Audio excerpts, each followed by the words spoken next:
Assalamualaikum warahmatullahi wabarakatuh. Perkenalkan, saya Aurel Joseph Febrianti dari kelas 12 IPS 1 ingin memaparkan salah satu materi sejarah, yaitu jatuhnya Konstantinopel. Check it out. Under my umbrella.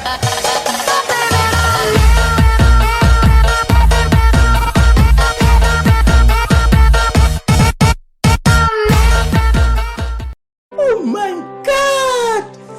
Wow!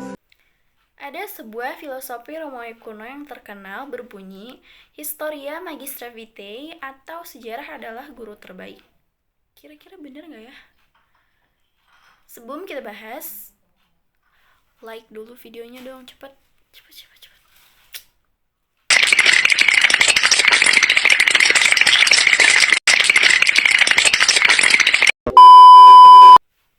Sebelumnya, Konstantinopel dianggap berperan dalam penyebaran agama Nasrani atau yang sering kita sebut adalah agama Kristen.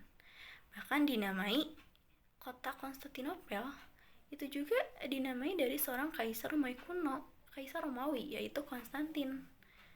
Nah, Konstantinopel ini bukan sembarang kota.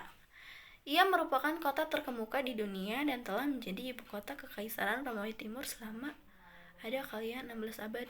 Ya lama gitu, berabad-abad.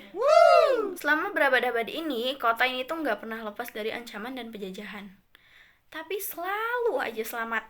Aneh kan? Sekarang kita bahas runtuhnya, jatuhnya. Menarik banget. Konstantinopel merupakan pusat perdagangan berbagai komoditas dunia di wilayah Eropa Timur, sekaligus sebagai pertahanan umat Nasrani terhadap umat Muslim. Nah, Konstantinopel menjadi pusat dari penjualan rempah-rempah dan komoditas Asia hingga Eropa. Jatuhnya Konstantinopel sekaligus menandai berakhirnya abad pertengahan. Nah, selama berabad-abad ini tuh terjadi perebutan antara Romawi Timur atau Bizantium dan Turki Utsmani.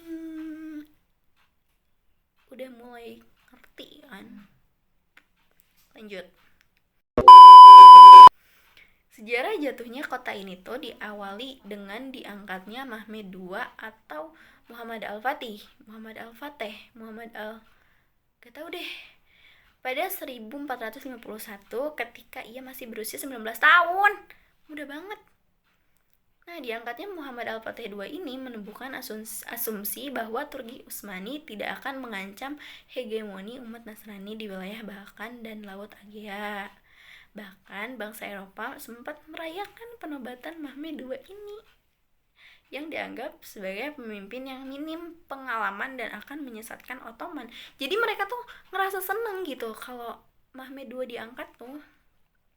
Tapi gak ada yang nyangka kan kalau Mehmed II di tahun 1452 merencanakan pembangunan benteng di Bosporus beberapa mili dari Konstantinopel.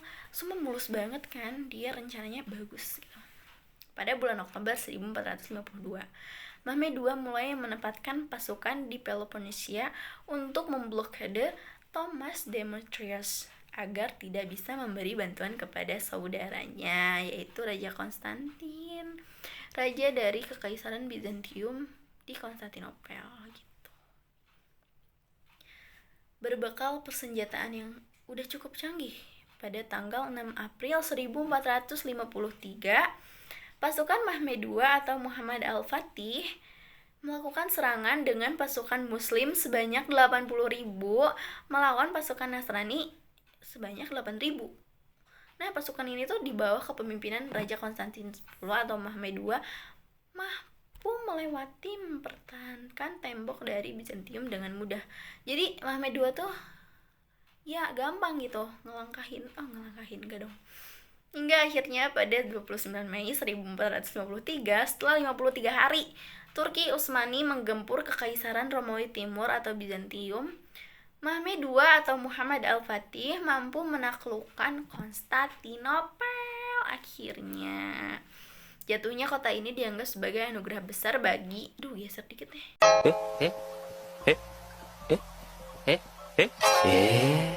Bagi umat Islam dan menjadi pukulan telak bagi umat Nasrani. Karena rajanya pun ikut terbunuh dan Konstantinopel resmi jatuh ke tangan Muslim. Maaf ya, aku nggak berani nyindir.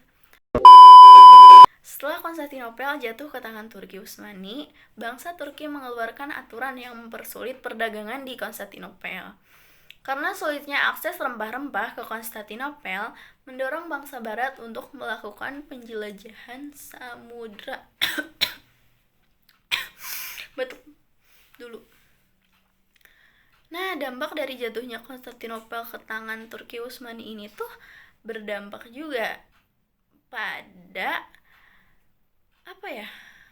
pada bangsa-bangsa Eropa yang menganggap hal ini tuh sebagai bencana besar gitu terhadap peradaban mereka. Jadi Eropa tuh nganggapnya tuh jatuhnya kota ini tuh itu tuh bencana gitu.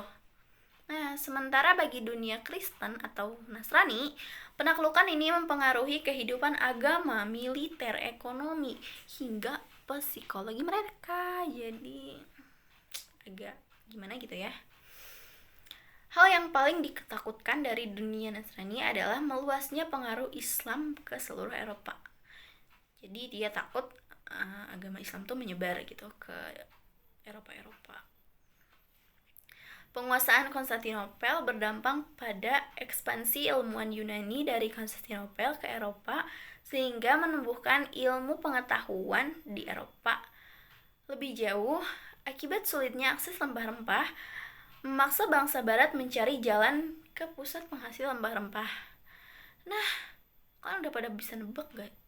Jadi, jatuhnya Konstantinopel ini berhubungan dengan datangnya bangsa Eropa ke negara kita, Indonesia. Jadi bangsa Barat menjelajahi samudra, mencari pusat rempah-rempah, dan akhirnya transit deh di Indonesia.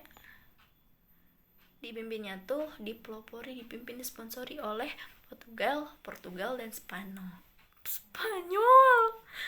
Jadi ya banyak wilayah baru gitu di banyak wilayah-wilayah Eropa yang menguasai yang ingin menguasai dan mencari pusat-pusat penjual rempah-rempah atau penghasil rempah-rempah terbesar. Jadi kan mereka tuh susah jadi mereka tuh susah cari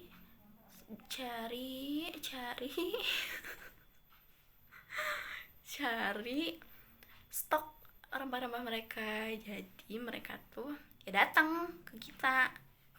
Sebel deh. Nah, aku nggak tahu lagi mau ngomong apa lagi. Gimana ya? Gimana? Bentar. Hai guys, jadi aku udah punya pembahasan yang baru biar video ini 15 menit. Jadi kita bahas latar belakang Sultan Muhammad Al-Fatih atau Mehmed II ini. Latar belakangnya kenapa pengen menjatuhkan Konstantinopel gitu. Nah, Sultan Muhammad Al-Fatih ini ingin merealisasikan janjinya kepada Rasulullah SAW dan mewujudkan impian para pendahulu-pendahulunya. Jadi dia tuh banyak banget ide-ide cemerlangnya gitu buat naklukin kota Konstantinopel itu. Nah, jadi Konstantinopel ya bukan cuma mau dia aja gitu, tapi seluruh impian umat Turki Utsmani gitu. Permasalahan yang dihadapi oleh Daulah Utsmaniyah dalam penaklukan Konstantinopel secara umum memaksa Sultan Mehmed II atau Muhammad Al-Fatih sebagai Sultan Utsmani ke-7. Nah, jadi kesimpulan pertama, latar belakang Sultan Mehmed II atau Muhammad Al-Fatih dalam penaklukan Konstantinopel adalah karena adanya dorongan pikiran, iman untuk merealisasikan kabar gembira yang pernah diucapkan oleh Rasulullah SAW. Faktor lainnya adalah lemahnya kekaisaran Bizantium akibat konflik dengan Kristen Katolik Roma. Keindahan negeri itu dan letaknya yang sangat strategis jadi membuat alasan mengapa Sultan Mehmed II itu ingin menaklukkan Konstantinopel. Nah, alasan selanjutnya, penaklukan Konstantinopel diantaranya mengadakan perjanjian dengan beberapa musuhnya, membuat benteng Anadoli, Hisar, dan Rumelia Hisar, mengumpulkan senjata, memperkuat angkatan perangnya menjadi 250.000 pasukan dan 400 kapal laut. Pada saat penaklukan, Sultan Mehmed II mempunyai ide luar biasa, yaitu memindahkan kapal-kapal melalui pebukitan menuju tanduk emas. Gak tahu deh itu tanduknya emas atau gimana, gak tahu. Jangan nanya. Sultan Mehmed II ini meraih kemenangan. Kok meraih kemenangan lagi? Ya, intinya Sultan Mehmed II ini tuh menang dan menjadikan Konstantinopel menjadi ibu kota Turki Utsmani, yaitu Istanbul gitu. Jadi generasi penerus bangsa harus tahu bahwa Muhammad Al-Fatih ini tuh sangat amat berjasa. Nice. Jadi Muhammad Al-Fatih tuh latar belakangnya kita tarik kesimpulan, ia ingin merealisasikan, alhamdulillah nggak balelo, dia ingin merealisasikan janjinya kepada Rasulullah Shallallahu Alaihi Wasallam untuk memberikan kabar gembira bagi umat Muslim. Nah, begitu berjasanya, bukan? Jadi generasi muda tuh harus ngikutin, harus ngambil sifat-sifat baiknya, yaitu sosok pemimpinan yang jujur dan bertanggung jawab. Gitu guys, kayaknya segini aja udah 15 menit deh, sumpah, sama ngedit opening dan closing. Oke, segitu aja. Epilogue. Oke guys, segitu aja pembahasan tentang Konstantinopel yang menurut aku udah cukup lengkap sih ya, harusnya gitu. Segitu aja penjelasan dari aku dan pembahasan dari aku. Semoga kalian ngerti dengan bahasa aku.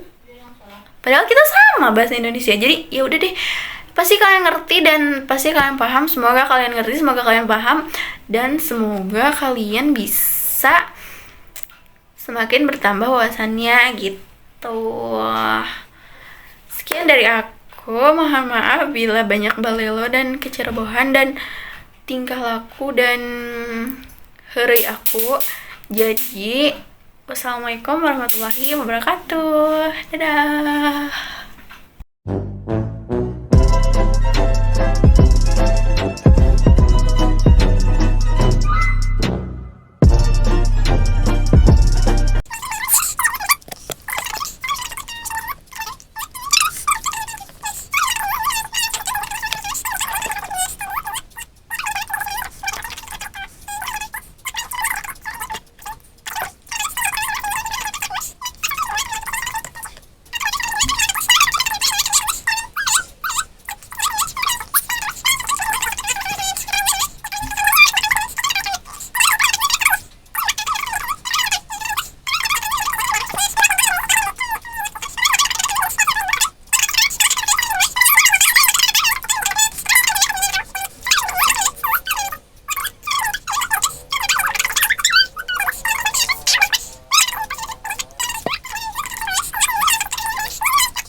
Murder on call with the fight now. 20 years and it seemed like a lifetime. I've been hanging every day from a lifeline. Bodies fucking sadder than every night.